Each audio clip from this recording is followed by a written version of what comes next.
So my today guest is Miss Pat of VP Records, very crucial person for the reggae history. Miss Pat, welcome to Strefa Dread. How are you today? I'm fine, thank you. And I'm so happy to talking to you away from Poland. And I'm so happy that we could have this time together to share my journey, my reggae music journey with you. Let me start with the beginning of your reggae journey. As I've read, it started with jukeboxes you were working with your husband. And I have a quote. I loved seeing people's reaction when he walked into a bar with a pile of new records. And I'm wondering, do you miss jukeboxes in public places and bars? And do you see any replacement in public places which could work and serve the same way like jukeboxes in the past? You know, when I look back and I reflect back, the feeling that you have when you walk, you know, at that time, 60 years ago, there was not much entertainment. The radio didn't play the music, our music. And the jukebox was the only local entertainment where they could request a record, putting a quarter in and you get 5 records. And you really, for that 5 records that you play for yourself, it was very special. So when my husband walked in with the records, as I mentioned in my book, there was so much joy and happiness in the customer's face. And you see it all the while when you walk in. It's like a boxer going in the ring to box. The excitement and the joy to see them in that ring. Or, you know, I've been around sound system for a long time and I really appreciate sound systems. When the DJ is ready to play, it's just a joy. It's such a joy in the audience, you know, to listen to the new music and to know what he was going to play at that time. So I hope they will have something like that. We're in the streaming world now, and I don't know, but I still have an old jukebox. And when I go to any one of those old restaurants and they have the little box on the table they have a few places like that, very few. But it's a joy to see not only you make your own selection, you can play what you like best. Maybe it's a girlfriend, maybe you want to dedicate it to someone, but it brings you back in time. So what I like about that, you play the music that how you feel at that time. I think jukeboxes and you working at the cashier at Randy's shop and the sound systems were the best way to test new music. How do you see testing new music nowadays? Do you believe in digital artificial intelligence testing people's tastes? That's a good question, you know, because with the zooming now, I guess the zoom is what already made and people select them, but new music, we usually have to test it like when they have concerts, or they go on a tour. But because of the pandemic, we can't do that anymore. So how do you test? How do you test a new record? I guess, I don't know how my sons do it, but the buzz is always there before, because you know the music hits are born on the street, not in a boardroom. The people who plays the record and the audience that listen to the record will tell you what's good. I've always asked that question, and I think it's the people that makes the hit. Because in the past, when my husband had made a record named Fatty Boom Boom, well, just an ordinary record back home, and all in a sudden, people from England and all over Europe calling us to press the record, more record, more record, more record, and want to sign up with the artist. We didn't know. You don't know what's a hit until when it comes out on the street. So how do you gauge the record now? It's very hard. I mean, you'll have to guess, know the artists that they've been around a long time, and you have to know what type of music it's selling in this period. Is it a dance hall? Is it a lovers rock? Is it a roots and culture? I guess you have to go with the time. I guess now that we have the pandemic, I think we're going backward to really see what was hit before. And the music with messages, strong messages to uplift our spirit. Let me quote again. The blacks are the ones who sing, and the Chinese are the ones who sustain them to help to build it into a business. What is, in your opinion, the reason of such a divination line between blacks and Chinese when it's rooted, where it's rooted? Well, you know, our slogans is out of many one culture. And I think we're true to that. Back way when, you know, my parents would come from China, my foreparents came from China, Indians and black, and some from China, some from India, some from Africa. The story is that when the Chinese came to Jamaica, they only brought their men. They didn't bring their wives. So there was an intermixture race going on. So the Chinese and the blacks are very much intertwined. As you know, our cultures, we are all mixed up. My kids have 7 nationalities. I have 2 nationalities, so we're all mixed up. But I think it's because of the Chinese shop. You know, the Chinese would put up a little grocery store and to service the community. So on the Chinese shop, there's a little peso where everybody would gather around. They would sell fruits. They would have a meeting. There would a lot of things going on, a community building right there. And to me, I think the kids intermix with each other. The Chinese kids intermix with the black kids and become friends. And maybe the Chinese, not all the while, maybe would have the money to buy the equipment, a little speaker box or whatever. And the black kids are the one that sang. Not saying that all the while it's like that, because you have very lot of Chinese that are musicians, because you have from way back, Chinese are singers also and musicians, but not as much as the blacks, native people. So I think that's where the relationship with the Chinese and the native of the country, the black, they all come together and create this beautiful music. This is what you even mentioned in the book. We were like one big community looking out for one another. Do you have it also in US after you're moving to New York? Do you have this feeling of big community? We developed up. We didn't have it at first, but we gravitate to people that has our same culture, because we went to Brooklyn to live. We tried to do Brooklyn and Bronx, which my husband didn't. It was too crowded. Over 40 years ago, we selected Jamaica, Queens. At 40 years ago, we didn't have much Caribbean people.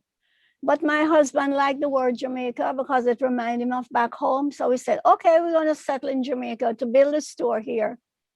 And we started with our own culture and the people that we knew who love reggae music. And then it expanded and it expanded. At one time, we have over 600 customers that we sell the music all over the country. So I think it started with reaching out to your own culture first and who love reggae music. And it becomes a community, because they're always telling me how they come to the store in Jamaica and how they met me. And then when I'm here, they came and they tell me, Miss Pat, I know you over 40 years, you're doing the same thing. Because I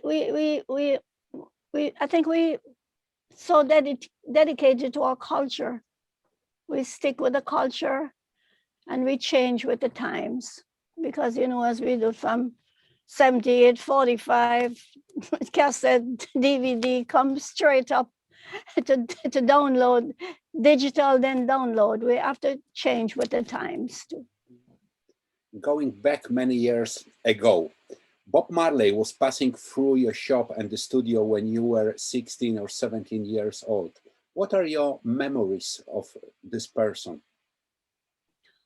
Well, if you know Jamaican culture, we're always singing. We're gifted with music. If we're happy, we sing. We're sad, we sing. We're working, we sing. We're playing, we sing. Singing brings us joy, happiness. If you're feeling sad and you sing, it gets you out of that mode. So Bob Marley, Peter, and all the rest that became famous after 40, 50 years ago, they were just ordinary people singing. You know, we were very, very naive. We were just doing it. We didn't know reggae was going to have such a big impact on the world. You know, when you're 15, 16, 17, you're just doing what you love to do. So singing was part of what we like to do. So Bob Marley and Bob Marley first with but Peter Touch came to the studio with Peter is all our producing. Peter Touch was a good producer. Lee Perry came with Bob Marley, and they recorded quite a few songs before Bob Marley became famous. Soul Rebel and Catch a Fire. So I would say that Bob Marley was first introduced by Scratch Lee Perry. And but he was shy when he came. They just went upstairs, do their thing. Sometime Bob would pass by and look for his friend. They usually like to play football. And he would come in the store, look around till he find his friend. Then they go off to play ball. He didn't stick around. Peter was very businesslike. He would come on time for the studio time, pay his money, go upstairs, do his studio time, just gone. They didn't stick around. They're not like what you see them on stage. They're very humble and quiet. So they have different personality when they go on stage. And I find that so true, because even when I met Lady Saw, I've never been to the concert, but when I first saw her on stage, and I know her very personal, they're two different persons. The stage appearance is different from the person that you sit and have a lunch with and just talk. So different. It's not about how much you do, but how much love you put into what you are doing. That counts. Very crucial words from your mouth. I feel big respect to these words. But I would like to ask you, what is your recipe to balance between business and art? Because you succeed in it. I didn't know too much about art until I met my friend, Michael Thompson, because as you know, we have so much beautiful art in the book. I wanted my book to be not only with text, but I wanted to be, because I'm not such a good reader, I like to look on the pictures. And if the picture is interesting to me, I will read the article. So art has developed in me. I think I like sewing, which is a part of art. And but it didn't dawn on me until I started to tour with my friend Michael Thompson. I went to Spain, I went to Alaska, I went to Cuba, I went to, Rotterdam. And while he talked about his art, I talked about my music. And they're intertwined, because music give you a feeling and art give you that same feeling, depending on what you see in the art. It's all about the person perspective, because you can be playing a song and it brings you back for a period of your time when you're down, or when you're in love, or when you want to remember something. And I think the art does the same thing. They're so intertwined with emotions. So, and that's why I put a lot of art in my book, because people who does not know Duke Reed or doesn't know Coxsone, they could see a picture of what they look like. And that's for 60 years ago. So I did try to put as much art as I can in my book. It looks like your whole life is encouraging female artists to keep trying. We embrace women. You said about coffee for TVJ Smile Jamaica. I am wondering about women in 60s surrounding you in Jamaica, surrounding you in the shop. It, it feels like it was all male music business. I was looking for one particular name in your book and I didn't find it. This name is Sonia Pottinger. Right. Sonia and Mrs. Pottinger, Sonia Pottinger, had this store a few blocks from me. She started about the same time, but she started like a producer. We started by selling in a retail store before we become producing of record. And Sonia was the only woman, I think, in business that I can reflect back, other than myself. The other three women that was prominent in the music business was Rita Marley, which was Bob Marley's wife, and Judy Mott and Marcia Griffiths. But they were just backup singers. They weren't singing on their own until when they made an LP, where they called themselves the I-Trees. And I don't think women had a role in the music business. And looking back, I didn't even realize that until when I came to America. I didn't know that I was doing they call it a man's job at producing and selling and knowing about records. But when I came to America, it was very clear to me that I was doing a job that was very unusual for a woman to do. Because they would say to me, when I usually do telemarketing on the phone, because I didn't know my customer, they'll phone me, pick out the orders, and I deliver them in Brooklyn or Bronx, or I would ship them out. I didn't know my customer. And I remember many times they would say to me, Miss Pat, can you put on a man on the phone? And I said, why? Why do you want a man? Because I don't think you're going to know what I want. But little did they know, I spent 20 years on the counter. So I know the singers, the artist, the producer, the rhythm, the label. I knew everything about music. Well, they're always in my store testing the record. And I became a one-stop. I created a one-stop because in the past, the producers only sell their product. Like Coxon would sell his product, Duke Reid would sell his product, Miss Pottinger would sell her product, Beverly's would sell their product. But what I did, I created a one-stop. I buy records from everybody, put on a cent or two, and was able to service the people, the sound system people, the country people, the record fans. They didn't have to go to 10 stores to buy one each record. They would just come there and buy everything. So I really created a one-stop record store, which was not known 60 years ago. Talking about future, our common friend Caroline Cooper said, miles ahead in reggae music. That's the VP trademark. So I'm wondering about this ahead factor. Also, in connection to your official My Reggae Music Journey Spotify playlist signed by you, which does not contain any modern music. It refers only to your old memories, mostly to 60s and 70s. What's about future? Well, as you know, the music, how we play music has changed over the years, from the old 78 to cassettes, a CD, streaming, and now we have download, streaming, and then download and then streaming. It has changed over the years, and I feel like whatever is going to happen in the next 10, 20 years, music will always be here.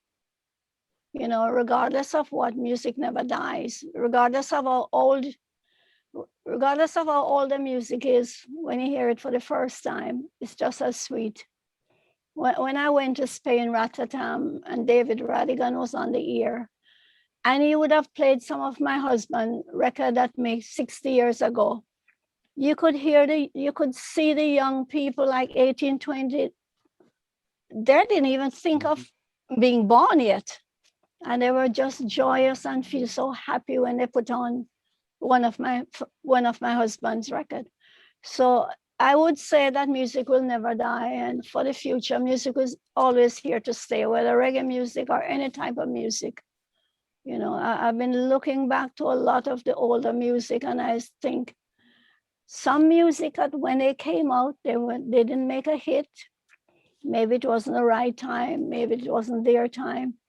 But I realize today, some of the records that did not sell during that time, a lot of the reggae fans want those records now because they were, to them, they're very special.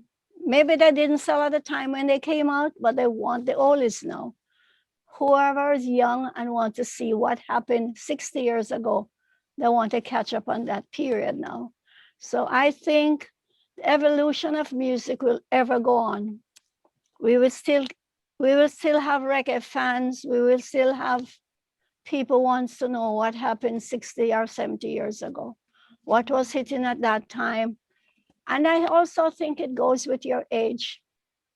You know, when you're young, I guess for now, dancehall is really took us over the top, because 40 years when I came, I thought there would be roots music because Bob Marley, the American knew Bob Marley.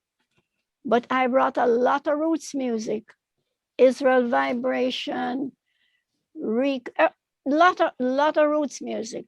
They didn't like it as much. But when the dance all took over, Yellow Man, Beanie Man, and then Sean Paul, that's the time we got a big break because the young people gravitate to the dance hall. And I think over the 60 years that I've been in music, it seems as if when you're young, you prefer the dancehall music. I guess it's similar to hip hop. When you get a little older in your 40s, you gravitate to the roots and culture. And when you get a little older, you go for the lovers rock. So I think it goes with our age too, you know. So you are into lovers rock now? I'm into lovers rock, but I'm still a roots music person because I love the message in the music. It brings me a lot of memories. Talking about music business in Jamaica now. Jamaicans love music, but do they love to buy music too? My Jamaica experience is no vinyl manufacturers in Jamaica, no really record shops in Jamaica anymore. How do you observe it? Do Jamaicans must have external companies to survive with their music? Well, I would say VP is one of the very few record producers and distribution of music. You know, we have been doing it over 60 years. It's our culture. Whether we make a hit or we're not making a hit, we just feel like that's where we belong. That's our goal, to help to spread reggae music and also to help the young singers, musicians. And that's why we continue to do what we do. You know, it's a matter of loving what we do and embracing what we do and giving back. That's why I formed my foundation, so that I can be able to put all my resources in helping culture, the musicians, young people who want to learn about music. Because in the music business, there's so much different type of job can be generated from music. You can be a singer, so you can be a writer, you can be an operator, you can be a person like you who wants to share story about music. There's so much different career can come from music. So I think music is here to stay. Whatever format it's going to be in for the future, I think we'll be there. Because I have my grandkids working in the business. I didn't force them. They're like, just like my children. They just love what they do. And when you love what you do and you have a passion in what you do, it will succeed. Maybe a little time, you give a little struggle to go through, but it will succeed. Because music is such a powerful tool. It just unites people, it brings people together. Even if you don't know what it's saying, just the music and the beat in it keeps you connected. You have started your charity foundation. Could you tell me something about the field it operates and the aims of the foundation? Yeah. Well, we have always been having a community that gives back from day one. But why I formed the foundation is that I'll be able to pull more resources and give a broader platform. So the Vincent and Pat Family Foundation is to, and the proceeds from my book will be going to the foundation. It's to aid in music education, music and different types of education in music, and also to give back to underprivileged communities and to restore and to embrace the music. Because when I travel and I see how much people love my music, I am at awe. So I want it to be continued and to secure it. And also not only reggae music, but Caribbean music on a whole. So if I hope my book will be an inspiration for people who wants to start a business, and also women who struggle, with even in music, because I remember some of my female singers would say, "Oh, Miss Pat, sometimes I go on stage and they tell me, oh, it's not your time, it's not your time." Until, there are no, like, I've just signed Janine and quite a few other female. And I see they're coming with very beautiful way of portraying not only their song, but they have different talents to go with their music. Some are in yoga classes, some are in health, added to their career in music. So I'm very proud to be a part of, and I wanted more female to be in different parts in music, not only in singing, they can be writing, they can be a lawyer, there's a lot of female announcers too, which I'm very proud to be, part of that. My last question.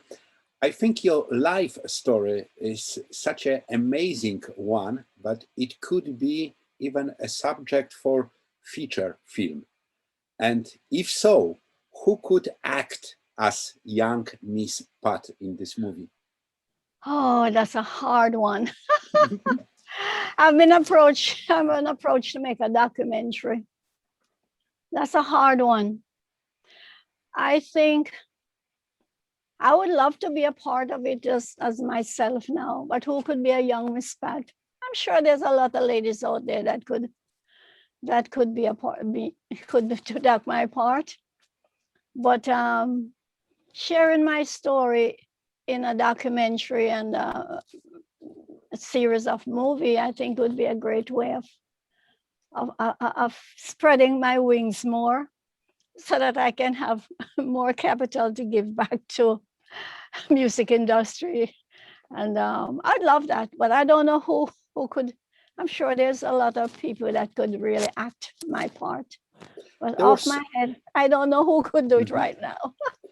there was some mention a companion audio release to the book. Is it an audio book planned? A companion book? Yeah, this audio release, a companion to your book. So what is this audio planned? Okay, we're going to put out a beautiful, it's in the making for the summer, a beautiful package with some of my favorite selections and some of my songs that I produce in the studio with my husband. And we have collected over 40 already. So it will be a Patsa selection, which I hope, and maybe things about the artist, how they came about making that song. So I'm sort of doing it more personal, and to see how it and to share my story in depth.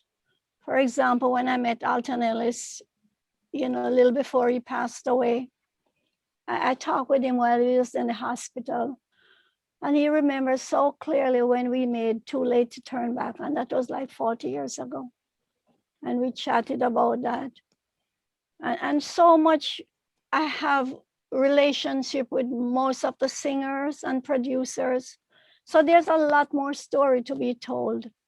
You know, I had to omit about 3/4 of my text because it was getting too big. So I think a follow-up book should be coming soon, I hope. And You, to share more in depth with about the artists, which is my whole life story is with the artists and the producers in the music industry. New York is also a place for many, many Polish people. And we have had a Polish reggae scene for dozens of years as well. Did you have any Polish experience in your life? Not really, but I'm glad I met you again so that we can pursue some of the Polish reggae, because you know reggae is a thing. My father used to say to me, he was about 80 years when he went down to Ocherest to live. That is an area where they have a lot of sound system. Sound system is played morning, noon, and night. There's no restriction because it's a tourist area. My father said to me one day, Pat, he was about 80 at that time.